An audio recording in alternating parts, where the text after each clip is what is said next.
Hey everyone, I'm Josh from Memoirs of WWII, and today I'm going to give you a behind-the-scenes look at our episode number 7, WW2 Medal of Honor. Over the past few years, I've been traveling all over the country, recording interviews with the last living veterans of the Second World War. Now, I'm going to let you hear a little more about what goes into creating the documentaries for our series, Memoirs of WWII. I hope you enjoy.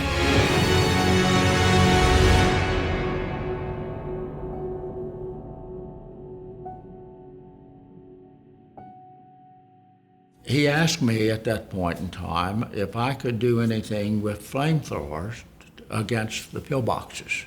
I said, I will try. Much of what went on that day, I have absolutely no memory. Here comes the infamous Pledge of Allegiance. We get so many questions about this. Here it comes.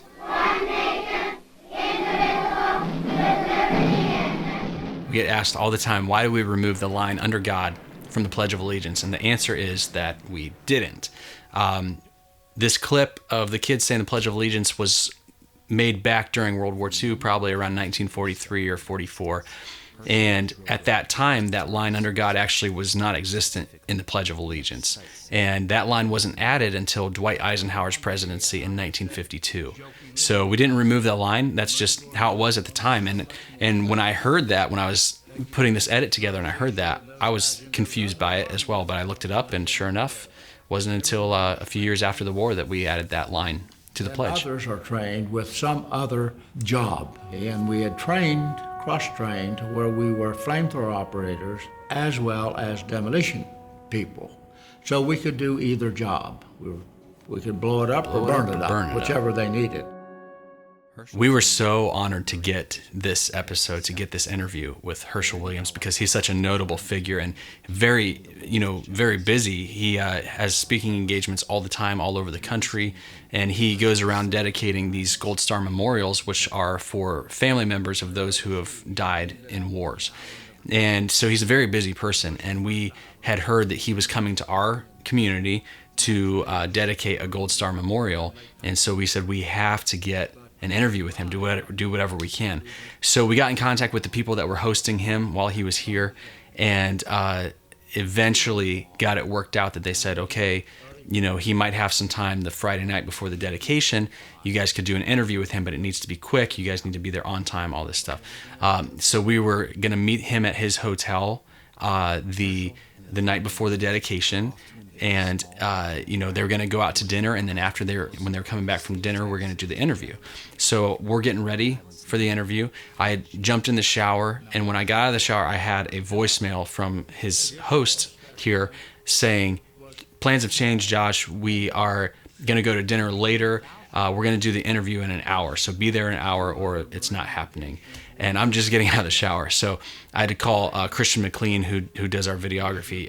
He lives half an hour, 40 minutes away. I said, can you get down here right now? So he rushed down. I rushed over to the hotel. We met there, set everything up, got set up just in time. Hershel walks in, and the people that he had with him, kind of keeping his schedule, said, you have 15 minutes with him, and then that's it. And we thought, 15 minutes? We've never done an interview in 15 minutes. Most of our interviews are an hour or more, So we're like, we're just going to have to do the best that we can. Thankfully, he is so good at telling his story. He's so sharp. And obviously, I'm sure he's told his story a million times. But from beginning to end, I asked a question to start things off, maybe. He might have even started off on his own. And he just went. And he told us the whole thing, all the details and everything, and he told it so well. He's so sharp for a person. I believe he's 97, 98 years old now, but just so sharp and so gracious with us. He was so great to meet with and talk to. But yeah, he got the whole story told, and actually we ended up getting 25 minutes with him. So, but either way, we got the whole story, and it was great. We were losing Marines very rapidly, but we needed to go forward in order to capture the island. My commanding officer asked for a meeting. We gathered in a whole huge shell crater. He asked me at that point in time if I could do anything with flamethrowers against the pillboxes. I said, I will try. Can't imagine having a flamethrower on your back, going into enemy lines. I mean, it's basically like wearing a bomb on your back, and the survival rate of those guys is just unimaginable. For him to do what he did, taking out so many enemy pillboxes and survive, it's amazing. Successfully taking out one pillbox after another. When a flamethrower would run out, he returned to the rear of the American lines, grabbed another, and advanced again to the next pillbox. Hershel repeated this cycle for hours, miraculously, never receiving a single wound. But the Marines providing his cover fire would not be so fortunate. 2 of them lost their lives that day doing that. But I was able. We get a lot of questions about who were the 2 Marines who were covering him that were killed. And we didn't know for a long time, but we have a new member of our team named Hudson who does some research for us. And he found out, we believe that the names of the Marines who were killed protecting Woody were named Warren Bornholz and Charles Fisher. Of ferocious combat and over 40,000 American and Japanese casualties, the Allies had finally taken Iwo Jima.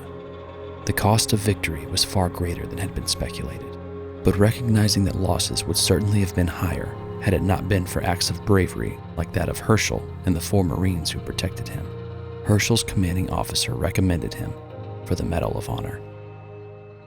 And again, it's just such an honor for us to be able to have the opportunity to talk with Hershel, being a World War II Medal of Honor recipient, because there's not a lot of those guys left.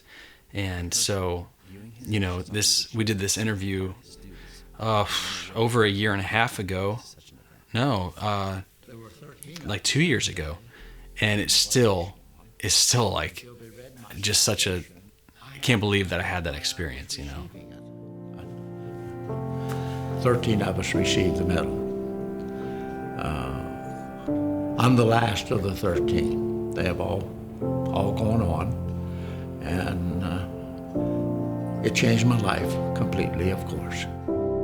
Throughout the decades since receiving the medal, Hershel has remained a shining example of honor and humility, but he has never forgotten the 2 Marines, to whom he believes the medal truly belongs. I wear it in their honor. I'm just the caretaker of the medal, because particularly those 2 Marines who sacrificed their life protecting me,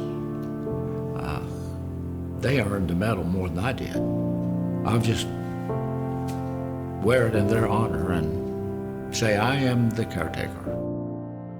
One thing we find is so common among World War II veterans is that they do not consider themselves heroes. And most of them say the heroes are the ones who never came home. And it is so true. But at the same time, from our perspective, they went into war knowing full well that they might not be coming home.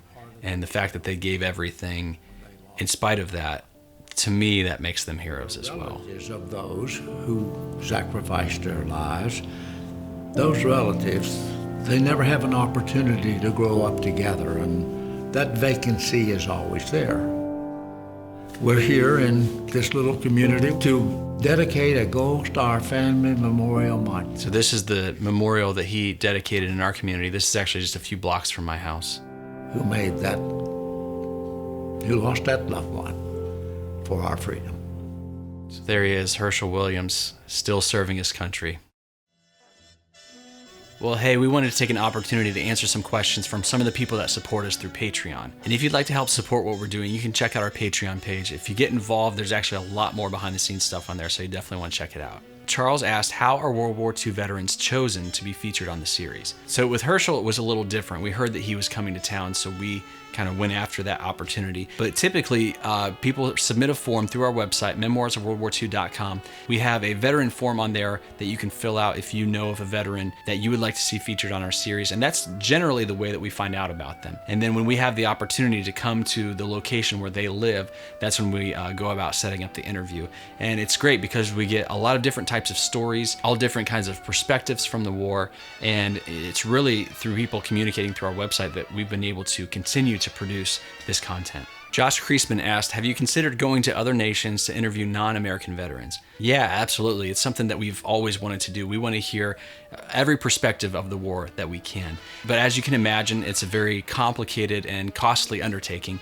That's why we're so thankful for all of our supporters on Patreon that have gotten us to the place that we have gotten, where we're able to travel all over the country right now to interview World War II veterans. And so we're so thankful for the support. And we hope to be able to have the means to be able to travel overseas and interview veterans from other countries. It is definitely something that's on our radar, and we hope that we will have the opportunity to do that in the near future. Matt Zegwin, sorry Matt if I'm butchering your name. Matt asked, how long on average does it take you to put together an episode? It depends. When we travel to do interviews, we try to do as many as we can in the location that we're going to. So hopefully we come home with a bunch of content, and then we kind of weed through that and look at what have we released in the past. We don't want to be too repetitive, so we're looking for a different story than what we've just released. So we might sit on an interview for a little while before we release it, or we might come home from a trip and work on one that we just got right away. From beginning to end, the edit itself, I usually give myself a few weeks, 3 to 4 weeks to finish the whole thing. You should check us out on Instagram, because every once in a while I post Instagram stories where I kind of walk through part of our editing process, and so maybe that would be something interesting to you. Well, everybody, thank you so much for watching. I hope this was interesting for you. Thank you for supporting our channel. It's an honor for us to bring these stories to you, and we're so thankful for our supporters on Patreon and anybody who's made a donation or bought a t-shirt. You guys are literally helping us do what we do, honor these veterans. We're so glad that you guys are enjoying the series, and be sure to share it, and if you haven't already, subscribe, and we'll see you guys next time.